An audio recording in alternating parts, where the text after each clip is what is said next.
Dilafruz opa, hammani azoblayapsiz ko'ksinglar bilan. Voy, ko'ksinglarni qarang, ko'ksinglarni. Butun yoz davomida sizni mashhurlik kutyapti hali. Bering ko'ksinglarimni. Men hali bu ko'ksinglar bilan juda ham ko'p insonlarni azoblayman. 23 stolga o'rta, 23. Pastda. Duogo'ylarimiz maza qilib ko'ksi ichishga kelishibdi 5 kishi. Men o'zi bitta ikkitalik zakazdan tashlamayman. 5 ta, 6 ta, 10 talik bo'lsa tashlayman. Mayda juda qilish yo'q. Ko'ksingizdan narx qiramisin, xuddi shunaqa ko'rinishda bo'ladi. Faqatgina kelganinglarda shunaqa ko'rinishda bo'ladi. Kelib maza qilib ichadigan joyi. Ketdi duogo'ylarga o'xshaydi. Qarang, mana sig'i. Bu sig'da nima ketadi siz? Ko'ksiga ketadi, go'shtlar kirish ketadi. Shashlik ham ovqatmi? Duogo'ylarimizga olib tushaylik buni. Ko'ksi ishlaganmidi?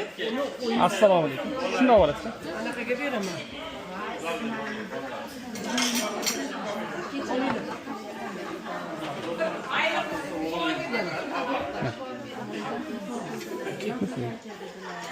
Oshqozon yaqin ishlaqa.